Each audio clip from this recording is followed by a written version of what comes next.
to give us what we need. Hey! I listen to KBLA and I love the commercials. I know what the commercials mean. I also, if I'm looking and trying to figure something out, I need something to talk to me that might hit me. And it happens on TV because, you know, every time they show a sporting event, they got the pharmaceutical companies back to back telling people how to fix the sickness on the same stuff that they sell them. So we get it. Yep, we get it too, Chuck D. And that's why at KBLA Talk 1580, we don't black down. Drop it! Our freedom of speech is freedom of death. We got to fight the powers that be. Fight the power! Fight the power! Shine, flies, no time to waste while it's passing you by. Shine, flies, be patient, 'cause good things happen in time. We gon' get it right, we gon' get it right, we gon' get it right. We gon' get it right. Protests and anthems, yes, we chanting. A movement of people, it's like we dancing to the ministry of. It's the energy of, in memory of them that we love. The trinity of the people, the peace, the power, the truth. We speak the powers even louder. We can say it blacker, we can say it prouder. A woman vice president that went to Howard. Now we talk helping black businesses, and our differences is magnificent. Bringing light to the point where the prisons is. I was told good life is where forgiveness lives. The ascension is to leave what's left behind and feed the seeds with deeds that bless the mind, caress the mind, and question justify. With you and God in time, my best align.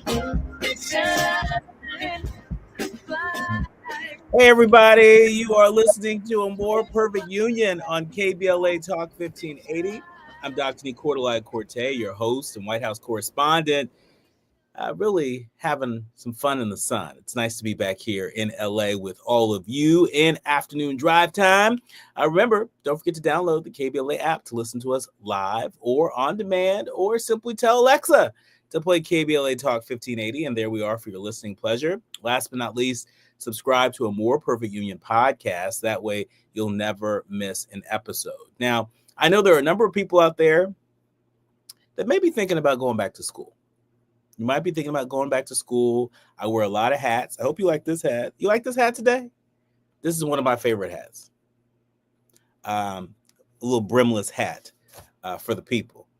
I wear a lot of hats, including serving as a professor at Pepperdine University's Graduate School of Education and Psychology. And we got a special offer for our leaders, learners, and listeners. If you're thinking about going to school and if Pepperdine is on your short list, specifically the Pepperdine Graduate School of Education and Psychology, listen up. If you use the code PATH2PURPOSE, PATH, the number 2, purpose, there you go. You have a fee waiver for your application, $55 fee waiver waived. In addition, it will give you the highest level of consideration for a $10,000 scholarship. And so on the education side, we have the Social Entrepreneurship and Change Program and the Organizational Leadership Doctoral Program and Global Leadership Doctoral Program, if you're into that. And then on the psychology side, if you're interested in marriage and family therapy or counseling, we have those programs available to you also. And so don't say I did never offer you something. It's there for the taking if you are interested. Now, moving along, it's time for you to decide the good, bad, and ugly headlines of the day.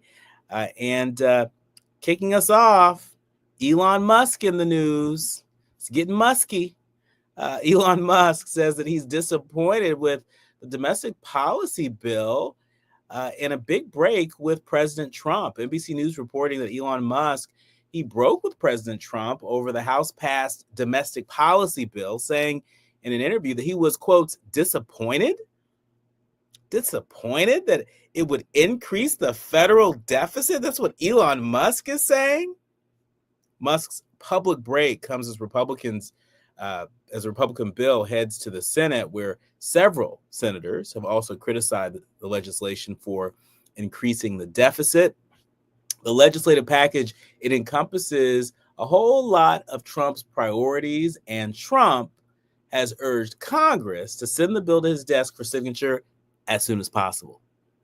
The tech mogul's remarks in the interview also come as he has suggested that he be backing away from his administration role to returning his attention to the private sector. In fact, the said on X last week that he had to be, quotes, super focused on his companies and was, quotes, back to spending 24/7 at work and sleeping in conference server and factory rooms. Musk, who we all know is a major Trump ally and top White House figure, has also distanced himself from Trump over his tariff policies. Musk, whose automaker Tesla has parts made in North America, China, and Europe, has called for a zero tariff situation between Europe and the US, and he has positioned himself as an advocate for free trade and lower tariffs. And so, look, you break it, you bought it.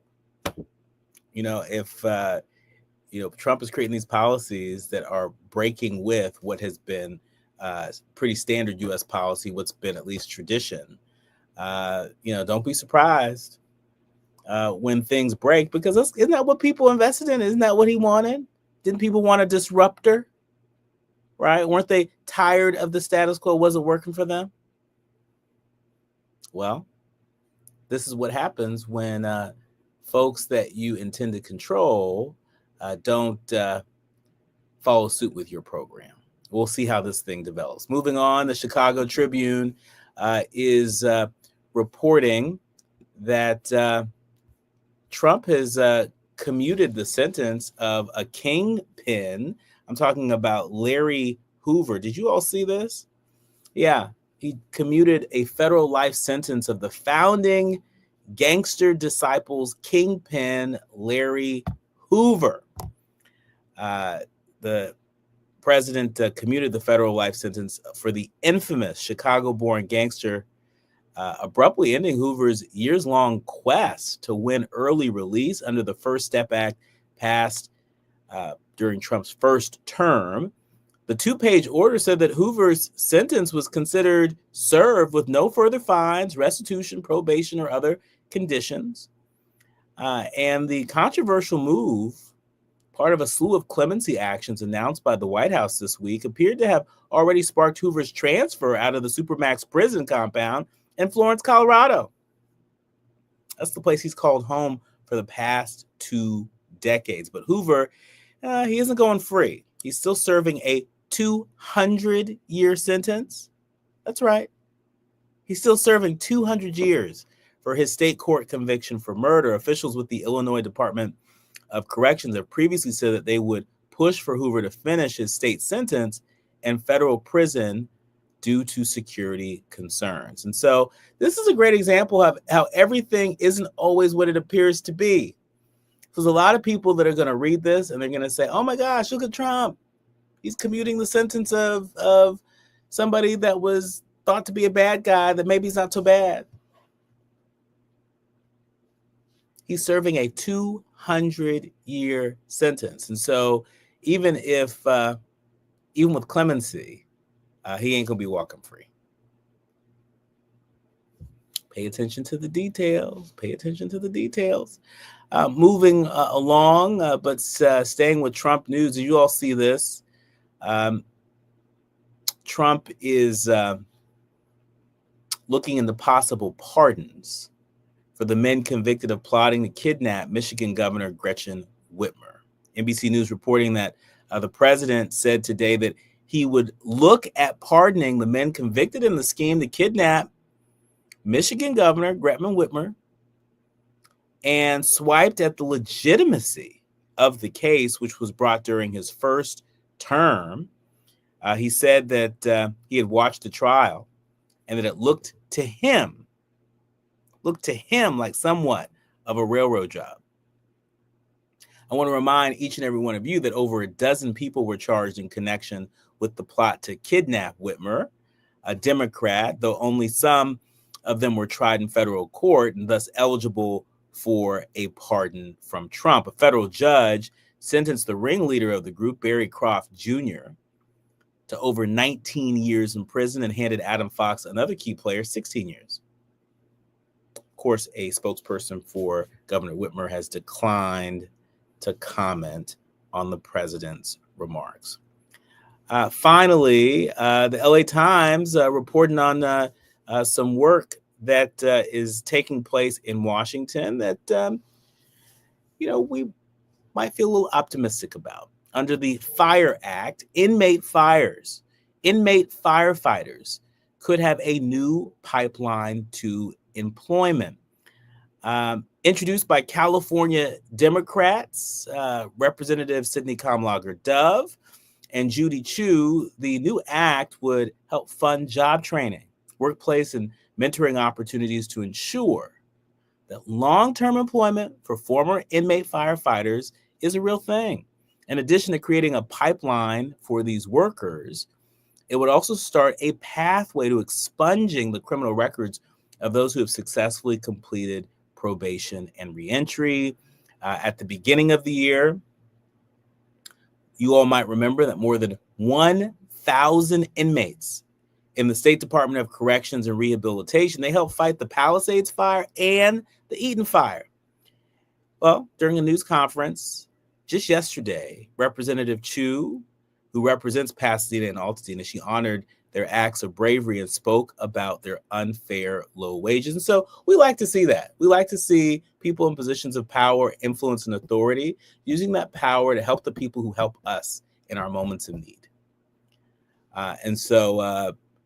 This is a long way to go until this thing is passed, but you better believe this thing would help a lot of folks out. Historically incarcerated firefighters, did you know this? They make up around 30% of California's wildfire crews. And depending on their skill level, they can currently earn between $5.80 and $10.24 a day, plus $1 an hour from Cal Fire during active emergencies. And so, we want to make sure that, as Representative Kamlager-Dove said, that we are delivering hope to folks. And she believes that she's actually hopeful that this legislation will succeed despite federal budget cuts being considered in the Republican-led Congress. And so we shall see. We'll keep our nose on this story. We ain't going anywhere.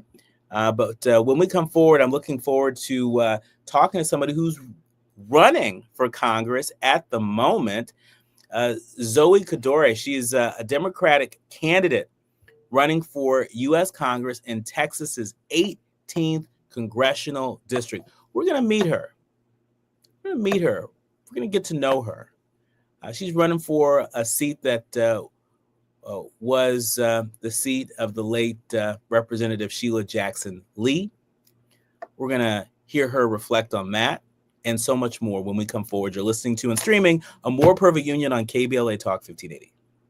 You're listening to A More Perfect Union on KBLA Talk 1580. We've got a lot to talk about. 1 2 1 2 1 2 1 2. You ready? Somebody make some noise in this joint. KBLA Talk 1580 celebrates its 4th anniversary this year on Juneteenth. Here we go again. Hard to believe 4 years has gone by so fast. Oh my God. But here we are, still standing, still loving and serving our people as best we can. Yeah, that's what I'm talking about. To celebrate our 4th anniversary, we have 4 big events, and you're invited to all of them. She got a lot to say. Let's do this. Let's get it on. On Wednesday, June 18th, we go live on C-SPAN for the 2nd consecutive year with our Climate Justice Plus Black Health Symposium. Tavis Smiley will moderate an all-star panel of thinkers and influencers as we continue our vitally important climate justice work. Hey, Tavis Smiley, talk about. On Thursday, June 19th, you're invited to join us as we celebrate Juneteenth and our 4th anniversary. There will be plenty of food, fun, great music, good vibes, and all of your favorite KBLA Talk 1580 hosts will be there. Yeah, man. Hit the beat. On Saturday, June 21st, there are 2 big events you're invited to attend. I can't wait to hear it. This year, KBLA Talk 1580 continues its annual partnership with the Empowerment Congress for a community celebration and dialogue to educate, engage, and empower. This year's theme is Resilience in the Face of Chaos. Can't wait to see what's up next. Y'all ain't ready for this. And new this year is our State of Black Women in Los Angeles Symposium, moderated by Dominique DePrima, with a luncheon to follow. Dominique will be leading a dialogue with some of the most impactful Black women leaders in Los Angeles, and you're invited to join. This is it. All of these events are free, but seating is limited, so you must register in advance at our KBLA1580.com website, where you can find all the details you need about each event. Check it out. It's our 4th anniversary, and we would love to celebrate it with you. I love you guys so much. There's nothing you can do about it. We're KBLA Talk 1580. The only black talk radio station west of the Mississippi. Thank you for having our black. Happy anniversary, KBLA. We love you. Love you. Wesley Financial Group is not a law firm. Hi, I'm Chuck McDowell, the timeshare cancellation guy and founder of Wesley Financial Group. And I want to set the record straight. I am not an attorney. I've never wanted to be an attorney. And the truth is, I really don't even like attorneys. If I sound like an attorney, I'll apologize. But what I've learned in my 15 years in the timeshare cancellation business is you don't need to be an attorney to get folks out of their timeshare. At Wesley, we've helped over 40,000 families cancel their timeshare, and I want to share with you how we do it. Just give my office a call. I guarantee if we take you as a client, we'll get you out of your timeshare or you'll pay nothing. Attorneys, this was meant to be funny, so please don't sue me, especially my friend Kenneth from Black River Falls, Wisconsin. Call now for your free timeshare exit info kit. 800-857-8866. 800-857-8866. 800-857-8866. Hit me! National news, the consequence, informed opinion, and analysis beyond the headlines. You're listening to A More Perfect Union on KBLA Talk 1580. You are listening to and streaming A More Perfect Union on KBLA Talk 1580. I'm Dr. Nii-Quartelai Quartey, and I'm really delighted to welcome Zoe Kaddour. Zoe Kaddour, she is a Democratic candidate running for U.S. Congress in Texas's 18th congressional district. As she has been busy working that district and really looking for opportunities to connect with voters. We are delighted to have her here with us today. This isn't just any old congressional seat. This is the seat that was formerly held by the late Representative Sheila Jackson Lee.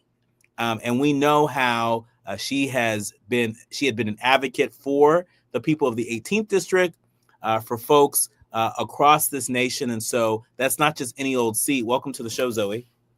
Thank you so much. Thank you for having me. Well, thank you for being here. I think first things first, why are you running? Why are you running for Congress in a time such as this? Yes. Well, first and foremost, let me introduce myself. I am Zoe Kaddour. I am from Houston, born and raised. I was actually former Miss Houston years ago. And I started my political career in the district office of Congresswoman Jackson Lee. And when you work in the district office of a congressional office, that means you work on the constituent facing side. So you work in the district. I worked in Houston and had a chance to work on everything from immigration to housing to veterans issues. So I saw firsthand what it meant to be a true servant leader in the community. After that, I went to DC. I was a Congressional Black Caucus Foundation Fellow. I was the Energy Fellow. And I spent most of my career working in the energy industry, which is the largest industry in Houston. And then I was a federal lobbyist, the head lobbyist for the largest private company in Houston.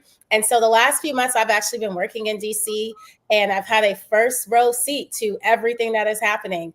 And so the seat was held by former mayor and then Congressman Sylvester Turner. He passed away suddenly. And when it happened, I looked around and I said, oh my gosh, what are we going to do? Who's going to represent us?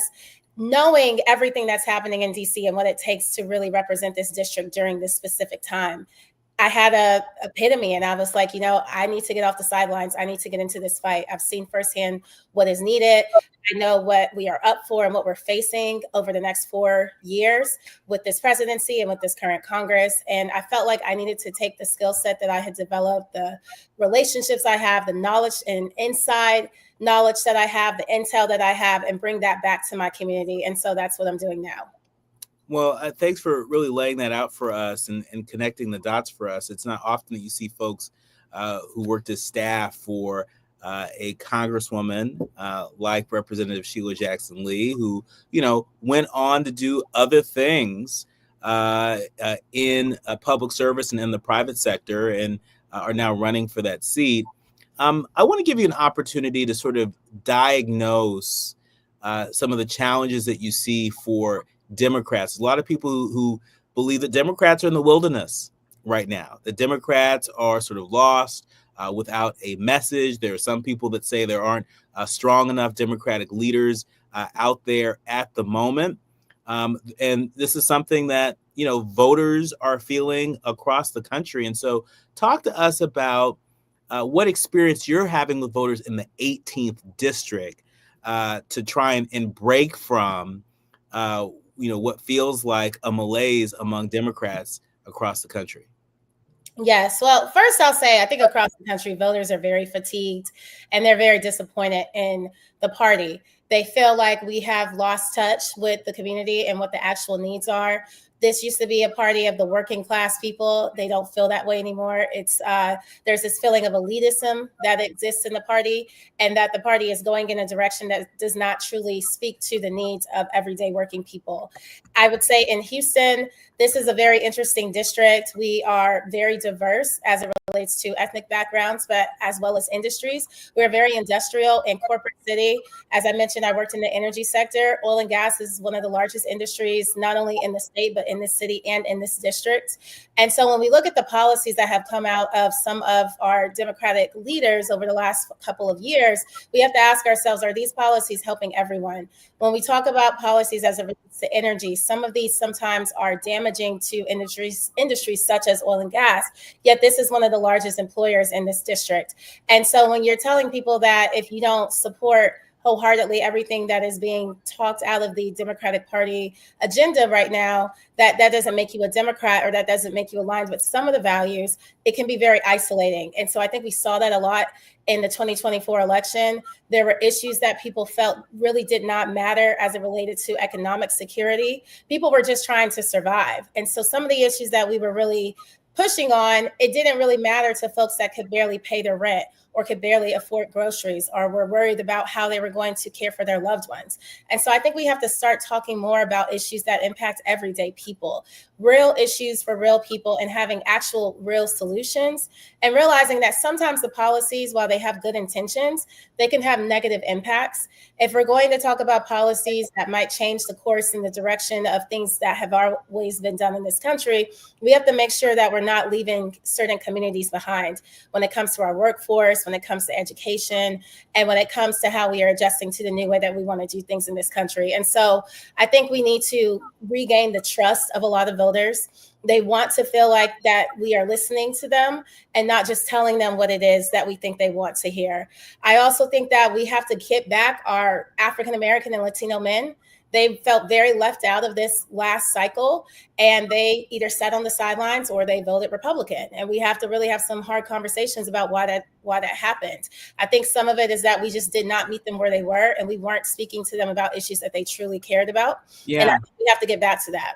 Yeah, I mean, your point is taken. I mean, I remember covering the 2024 election, and there are a lot of folks that did want to talk about what was on the economic agenda for each candidate for each party. And I remember a lot of conversation around the opportunity agenda that Democratic presidential nominee Kamala Harris was putting forward, which included, resources for first-time home buyers, which included, an increase in the child tax credit. It included, a lot of things that people and researchers said would make a difference, a material difference in the lives of everyday people.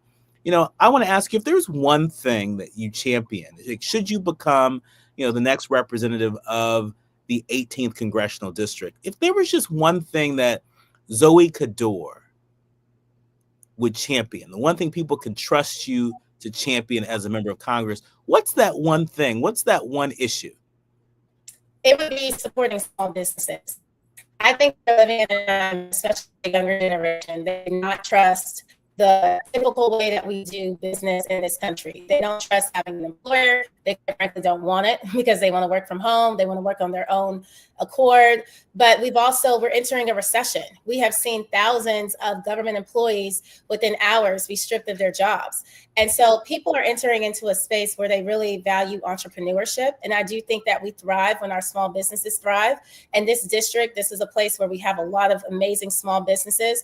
And it really helps our economy, especially when we're having issues in corporate America. But oftentimes people are either afraid to become entrepreneurs or opening up their own businesses because they don't have the financial support or the know-how to do that. There are a lot of resources in the federal government that can help you with that. And that is not something that is based on who is in office. That is always available. So I want to be a champion for our small businesses. I want to make sure that if we have a global pandemic or a recession again, our businesses are actually able to survive that. I want to make sure that if a young person comes out of college and feels like they don't want to work for someone, they're able to start that business on their own and they're able to have the tools and the resources for that. And then I want to make sure that we are doing what we can from a congressional standpoint to support those local economies and those small businesses within this district. Because ultimately, when our small businesses thrive, our local economies thrive, we're able to provide extra jobs and skills to people in the community without having to leave and go other places. So that is something that I can definitely promise I'm going to be a champion of. It's something that I wholeheartedly believe in, and it's something that I'm highlighting throughout this campaign. We appreciate you highlighting that. When we come forward, we're continuing to meet Democratic congressional candidate Zoe Kador. She's running for the 18th congressional district in Texas. For those of you who are less familiar, this is the seat that was previously held by the late Representative Sheila Jackson Lee and also by the late Sylvester Turner.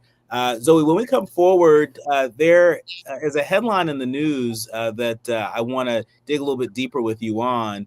The Trump administration is moving to upend $37 billion in affirmative action programs. The Transportation Department initiative, which serves an estimated 49,000 contractors, was a key lifeline for many minority and women-owned businesses. Many of the entrepreneurs that you are saying you want to be a champion for. I want to get your reaction to this and give our leaders, learners, and listeners some flavor for what you would do to fight back if you were a member of Congress today.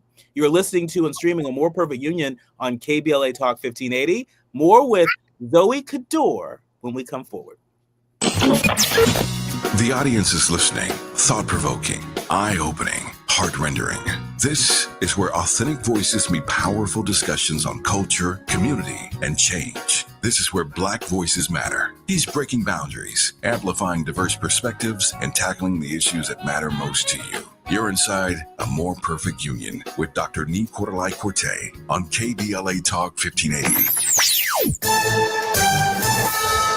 I'm Amber Payton with BIN News Now. Black New York City Mayor Eric Adams is responding to reporters' questions about a New York City student, Dylan, who was arrested by ICE. We don't coordinate with ICE on civil enforcement. Adams says Dylan was arrested in a courthouse not at his Bronx school. Dylan, who fled Venezuela, had his deportation and asylum cases dismissed.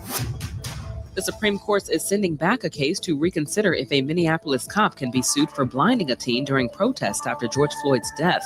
Ethan Marks was hit by a chemical projectile fired by Officer Benjamin Bauer, who claims he was trying to stop an attack when a fellow officer. Lower courts allowed a lawsuit, but the High Court vacated that, citing a recent ruling on police violence. And Cassie Ventura has given birth to her third child, a baby boy, days after testifying against Sean Diddy Combs in his sex trafficking trial. Get BIN News Now on demand 24/7 on the iHeartRadio app. In Orange, the 55 southbound is closed between the 91 and Lincoln. This is due to some police activity on that Lincoln overpass. So if you're on the 91, you can't make that connection, bail off before you get to the 55 freeway at Tustin Avenue and use that southbound, reconnect with the 55 south past Lincoln. Northbound side of the 55, pretty jam-packed. Everyone's slowing down to take a look. You've got delays all the way from the 405 to the 91. And let's also check out the drive in Santa Monica, the 10 eastbound. That's pretty messy right now, getting away from just about Lincoln Avenue as you continue all the way to the 5 in Boyle Heights. The Crohn's and Colitis Foundation has been at the forefront of inflammatory bowel disease research and care for over 50 years. Learn more about research, education, and support at Crohn'sColitisFoundation.org. Is this the type of... This is the KBLA Sports Minute with Ray Richardson. The Bethune-Cookman University baseball team is the only HBCU team in the NCAA baseball tournament. Bethune-Cookman, located in Daytona Beach, Florida, was placed in the Tallahassee Regional with Mississippi State, Northeastern, and the host school, Florida State. Bethune-Cookman plays Florida State Friday in the first-round game. Bethune-Cookman earned an automatic bid to the NCAA tournament after beating Florida A&M to win the SWAC Conference Baseball Championship. It's the first championship in any sport for Bethune since joining the SWAC in 2021. A special thank you to the NFL Baltimore Ravens. The Ravens agreed to let the HBCU MEAC Conference hold its football media day at their home field, M&T Bank Stadium. Media day for the 8 schools in the MEAC is July 25th. No debates, no speculation, just the info you need. That's your KBLA Sports Minute. I'm Ray Richardson. More news, opinions, and conversation when we come forward on KBLA Talk 1580. Yeah, y'all, come on. Pick up the drums. At KBLA Talk 1580, we fight the power every day. Yeah, gotta give us what we want. Gotta give us what we need. Hey. I listen to KBLA and I love the commercials. I know what the commercials mean. I also, if I'm looking and trying to figure something out, I need something to talk to me that might hit me. And it happens on TV because, you know, every time they show a sporting event, they got the pharmaceutical companies back to back telling people how to fix the sickness on the same stuff that they sell them. So we get it. Yep, we get it too, Chuck D. And that's why at KBLA Talk 1580, we don't black down. Drop it. Our freedom of speech is freedom of death. We got to fight the powers that be. Fight the power. Fight the power. Fight the power. Marina Del Rey turns 60, and you're invited to the party. Join us Saturday, May 31st from 11 a.m. to 4 p.m. at Burton Chase Park for Marina Culture Jam, a free community celebration packed with music, dance, art, and fun for all ages. Experience electrifying performances by Takeo Project and Inca. Take a historic harbor tour, join the Freedom Drum Circle, and hop on a $1 water bus ride. Celebrate culture, connection, and coastline. RSVP at beaches.lacounty.gov/Marina Culture Jam. KBLA Talk 1580. We've got a lot to talk about. KBLA Talk 1580, connecting you with services and solutions. LA County's new Justice Care and Opportunities Department, or JCOD, is here to support justice-involved individuals and their families. The JCOD Support Center is now taking calls at 1-833-LACJCOD. That's 1-833-522-5263. Available 7 days a week from 6 a.m. to 11 p.m., the Support Center is your one-stop shop for re-entry issues and court support. They offer court reminders, connections to local services, transportation assistance for housing, court appearances, and childcare. The JCOD hotline provides personalized help to connect you with services that you need. And don't forget to check out justiceconnect.org for more information. Remember, it's free and available every day at 1-833-522-5263. This is a community call to action from KBLA Talk 1580. Now back to building a more perfect union on KBLA Talk 1580. You are listening to and streaming A More Perfect Union on KBLA Talk 1580. I'm Dr. Nii-Quartelai Quartey, and she is Zoe Kador. She is a congressional candidate for Texas's 18th district. You all might remember this is the same district represented by the late, great Sheila Jackson Lee, also the late, great Sylvester Turner. Before the break, I was sharing that the Trump administration, as reported by the Washington Post, is moving to upend $37 billion in affirmative action programs. But let me explain. The Trump administration moved today to dismantle one of the federal government's largest and long-standing affirmative action programs, siding with two white-owned contracting businesses that challenge the constitutionality. And, you know, this is going to have a huge impact. We're talking about 49,000 contractors, where this program has been a key lifeline, particularly minority and women-owned businesses. Zoe, before the break, you were talking about how much you intend to champion small businesses and entrepreneurs should you get elected to Congress. And so people want to know, if you were sitting there right now, how would you be responding to this? Yeah, I mean, everything that we've seen over the last few months has been infuriating. And what we know is that federal contracting has been a way to close the racial wealth gap in this country, not just racial, but gender-based as well. And so this type of attack is attack on all of the progress that has been made as a result of the systemic racism and sexism that has existed in this country for years. And so unfortunately, this is the consequence of electing someone that does not believe in diversity and inclusion.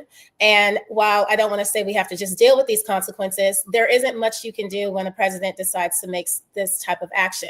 However, if I were to be elected to Congress, I would, one, bring light to this issue, because we have to think more strategically about how we characterize ourselves. If this is what they're saying, we don't want to grant you federal funding or a federal contract based on gender or based on race, then we just have to think more holistically about how we're going to prepare our contractors, minority and women contractors, to be able to be competitive. And I think it's time for us as a community to really step up and start helping ourselves. Too long have we relied on the government to do things for us, and our government is telling us right now that they do not have our best interests in mind. Unfortunately, we have a lot of politicians who are not doing their best, and they are not stepping up in the way that we need them to. And so it's going to be up to us to make the change that we want to see. We have to be preparing our people. We have to be preparing these students, letting them know this is the world that you are going to be entering in. This is the career field that you're going to be entering in. And this is how we're going to get you ready to be able to compete in this type of society. And it's obviously not fair. And it just completely disregards everything that we've had to go through as a country, as a woman, as a minority. But it's something that now we have to deal with. I think this is why it's so critical that we have change when it comes to politics, because we cannot have people sitting on the sidelines in the next cycle. We have to have people that care about what's happening in this country. They have to be participating in the process, because when everyone does not participate, everyone suffers. And that's what we're seeing right now. So I plan to be the type of leader that inspires people to get off of the sidelines and get involved, to make sure that they are voting, to make sure that we are putting into office people that are responsible and that are going to put people first and not politics, and that are going to do things that are for the betterment of this country. Yeah, I mean, I think providing people with some inspiration is important, but I think also fighting smart is important on this show each and every day. We encourage folks to do what they can from where they are with what they have. And as you know, the things that members of Congress can do, the tools that they have are a little bit different from everyday people. But and I would say one thing I want to provide from this office: your congressional office should be seen as a resource.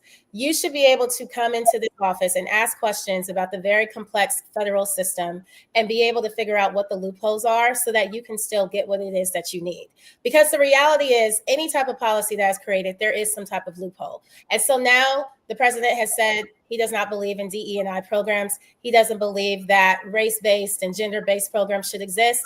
Okay. Now we have to figure out, what do we do to work around that so that we are not left hanging on the sidelines for the next 3 years? Because what we can't afford to do is nothing. We can't just sit back and let the country be dismantled, let jobs be taken away, let contracts go away. We do have to fight back, but I agree. The way you fight back is in a strategic way. And the way you can be strategic is by your member of Congress offering those services. And I will say, I'm the only person in this race that has actual experience with dealing with the federal government when it comes to navigating the complexity of the agencies, procuring federal funding, getting through some of these loopholes, and being able to decipher what is in some of these very complex policies and some of these administrative actions that come out. But unfortunately, what they do is bank on the ignorance of people, or the fact that people just simply do not know how to decipher some of these decisions. And so what we need are people that are going to be able to do that in a way that ultimately helps the community still be able to thrive, despite this type of horror story that we are currently living in. Zoe, in our remaining minutes, shifting away from small businesses to big business, CNN reporting that Walmart, Target, and other companies are warning about growing consumer boycotts.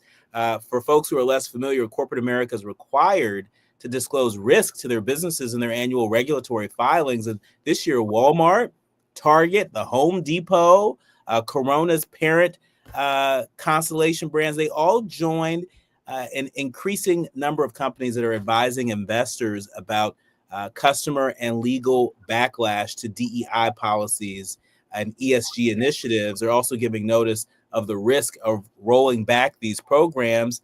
I've got to ask you, Zoe, what say you? Members of Congress represent a lot of stakeholders, including big business. What's your message to some of the big businesses that are Texas-based and beyond, should you become the next representative for the 18th district? Yes. Well, I think being attentive to your community and being good stewards of the community should exist regardless of who is in office. So you cannot make fake promises. You should not make promises that you cannot keep. The general public is very disappointed in the corporations that made promises as a result of the George Floyd protests, and then they decided with the change of an administration not to keep those promises. That is not working in good faith. I can say that a lot of the companies in the CD18, many of whom I have worked for and have represented in the past, they have been consistent with a lot of their statements, and they have been consistent with the work that they do in the community. And that's all we're asking for. If you make a commitment to funding our schools and to providing support to nonprofits, stand on that commitment and don't change just because the political temperature of the day changes. I do think that this is a wonderful opportunity, though, for us to really invest in our small businesses, not just minority-owned businesses, but women-owned businesses and businesses that have good corporate values and good business standards and are committed to pouring back into their communities. If someone decides that they don't want to patron a business because they don't agree with the fact that they decided to double back on a promise that they made, I can't blame them. I do think that there are a lot of small business owners within some of these larger corporations that we still need to make sure we're going to patron. But I think as a representative, I would make sure that I'm holding these businesses accountable. That requires having a lot of dialogue constantly and making sure that if you're going to make a promise to the community, that you keep it. But also, I think it's a collaborative effort. Let's talk about solutions that are actually realistic. Let's talk about ways that you can improve the diversity within your C-suite. Let's talk about how we are making sure we are offering internships and opportunities in a way that's fair, how we are providing proper investment to our nonprofits and our arts programs and our schools in a way that is actually sustainable. So that when we do have a presidency like the one that we currently have, where they decide they don't like certain things, we're able to have a more proactive approach to it. And we don't have to completely make these changes and now disappoint the communities. And so I have always worked very closely with the business community. And through that work, I have also worked very closely with elected officials. And I understand how to make sure that there is a proper give and take and a proper collaboration effort when you are working both from a community standpoint side, from a government side, and from a corporate side.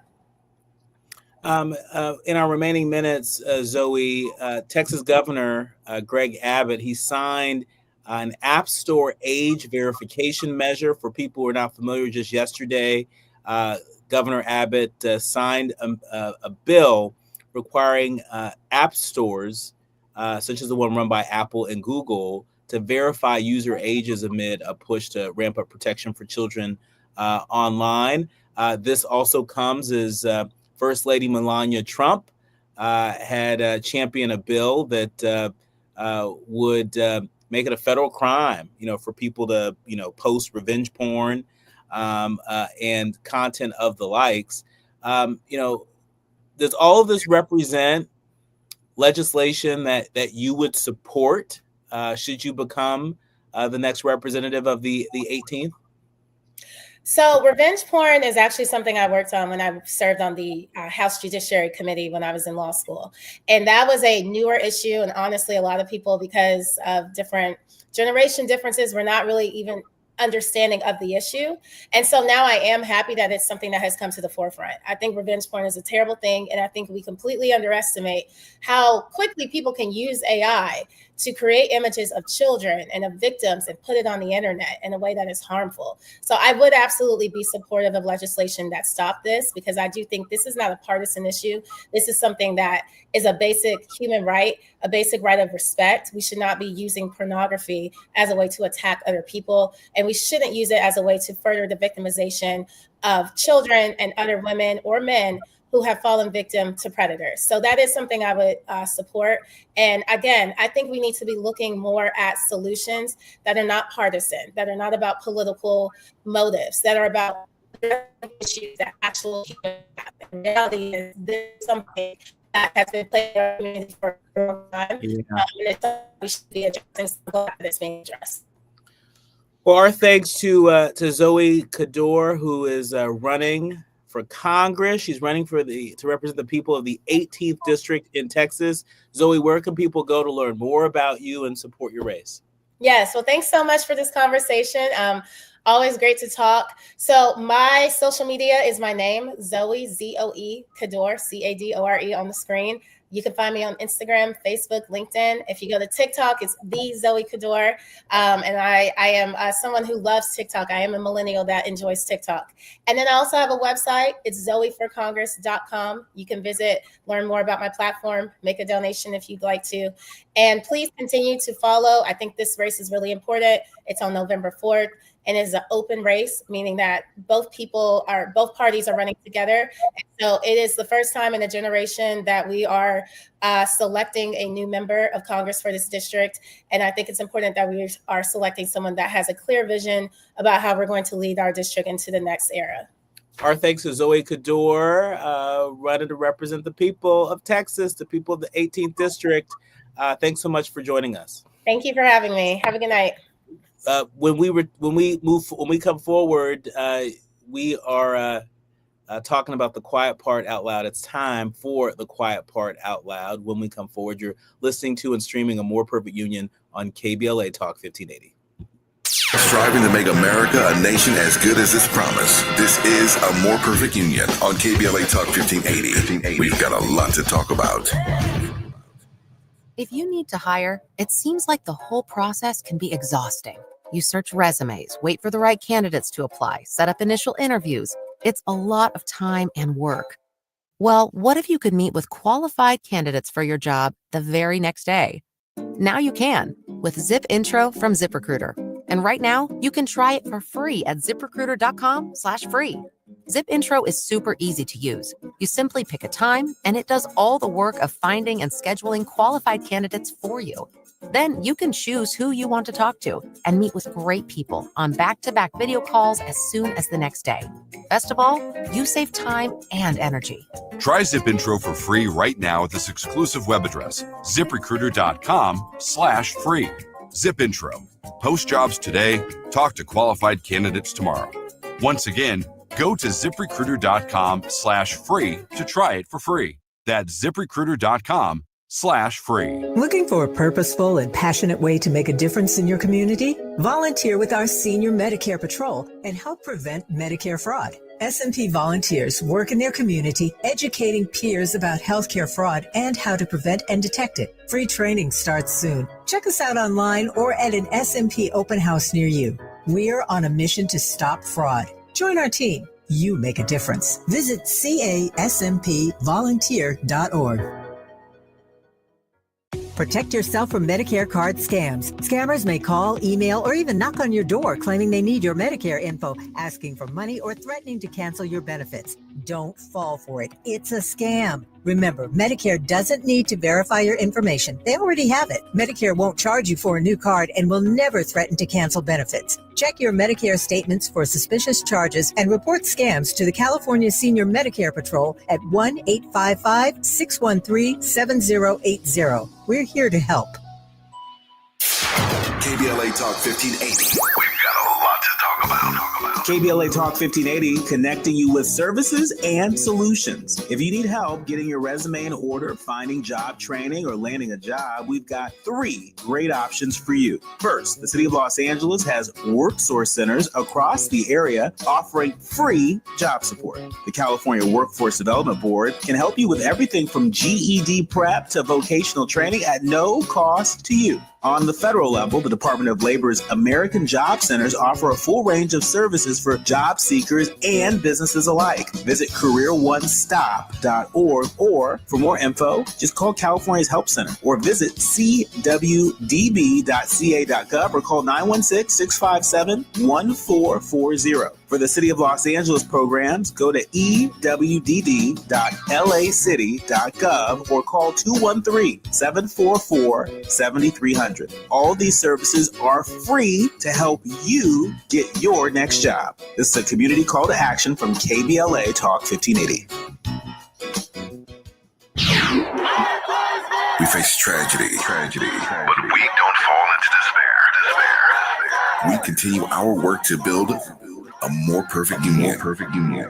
You are listening to and streaming A More Perfect Union on KBLA Talk 1580. I'm Dr. Nii-Quartelai Quartey, and it's time for the quiet part out loud. Listen, part of what makes America America are immigrants. Immigration is key to the idea of America, the idea of we the people, in order to form a more perfect union, establish justice. Those are the first words to the preamble of our U.S. Constitution. And I just want to double click on who we the people are. It's not just folks who have been living here in the United States for generations, but they're people who have immigrated to the United States from all corners of the world, folks including my own father, who immigrated from Ghana back in 1970, right? But it's not just my family. It's not just your family. It's a lot of families that make up the American family. And so when actions by U.S. Secretary of State Marco Rubio, actions like the one I'm about to outline, with actions like this, it threatens the diversity of all things that makes America America. You see, The Guardian is reporting that the U.S. will refuse visas to foreign officials who block American social media posts. This is the latest in making it difficult for folks to engage with America. The United States has said that it will refuse visas to foreign officials who block American social media posts as Donald Trump's administration continues to wage a battle over free expression. Marco Rubio, our U.S. Secretary of State, who has controversially rescinded visas for activists who criticize Israel and ramped up screenings of foreign student social media. He said today that he was acting against, quotes, flagrant censorship actions overseas against U.S. tech firms. He did not publicly name any official who was denied a visa under the new policy, but just last week, he suggested to lawmakers that he was planning sanctions against Brazilian Supreme Court Judge Alexandre de Moraes, who has battled ex-owner and Trump ally Elon Musk over alleged disinformation. The administration of Trump, himself a prolific and often controversial social media user, has also sharply criticized Germany and Britain for restricting what the U.S. allies' government terms hate and abusive speech. Rubio said that the U.S. will begin to restrict visas to foreign nationals who are responsible for, quotes, censorship of protected expression in the United States. Saying, quotes, it's unacceptable for foreign officials to issue or threaten arrest warrants on U.S. citizens or U.S. residents for social media posts on American platforms while physically present on U.S. soil. Rubio has said that he has revoked the U.S. visas for thousands of people, largely students, who have protested against Israel's offensive in Gaza. So how is this not using the power of the federal government to control speech? You say that you're using this power to protect speech, but a lot of folks overseas aren't buying it. They aren't buying it. In Brazil, where supporters of Trump ally Jair Bolsonaro similarly stormed the presidential palace, Congress, and the Supreme Court in 2023 after Bolsonaro's election loss, folks there have said that they're seeking to protect democracy through judicial power. People are trying to protect speech, protect democracy, not strip it from folks, not strip it from its meaning, strip it from its power.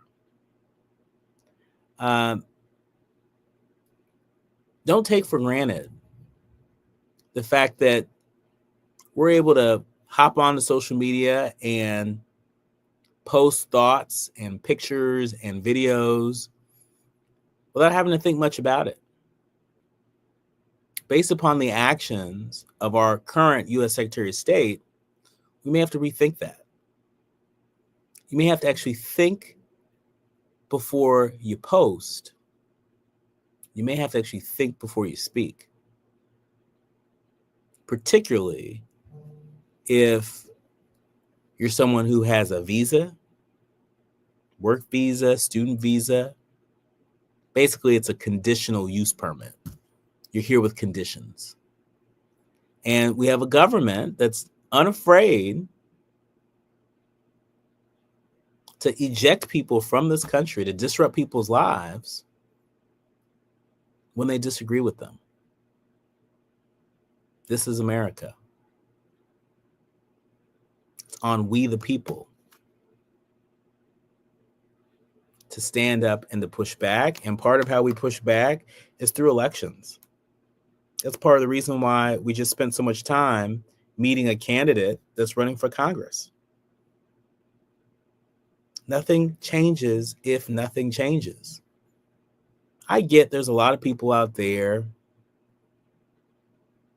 that aren't feeling a lot of politicians. They may not be feeling this party or that party or any party at the moment. But nothing changes if nothing changes. Remember that. When we come forward in our next hour, we're going to be shifting gears and we're going to meet a teen entrepreneur, inventor, and speaker. Gabby Goodwin is going to be joining us. And then a little bit later, we're going to be talking to the president of the Ghana Diaspora Public Affairs Collective. There is a conference that's taking place right now. It's the African Diaspora Investment Symposium. It's taking place right now in Washington, D.C. Adjoa is going to give us the full scoop on that and more, especially 1 week after the South African president just had his first White House visit with President Trump in his second term. We'll talk about all that and more in our next hour. You're listening to and streaming A More Perfect Union on KBLA Talk 1580. KBLA 1580 Santa Monica. I'm Amber Payton with BIN News Now. 2 men removed from federal death row by former President Biden now face state charges in Florida. We will look at anyone who may be involved in this case in our pursuit of justice. Prosecutors will seek death sentences for Daniel Troya and Ricardo Sanchez Jr., convicted of killing a family of 4. Biden's commutations left 37 others, including Dylan Roof, who targeted an African-American church, spared from death row. A new report by a mine in Berkshire has revealed Black individuals in Berkshire, Massachusetts were over 3 times more likely to be detained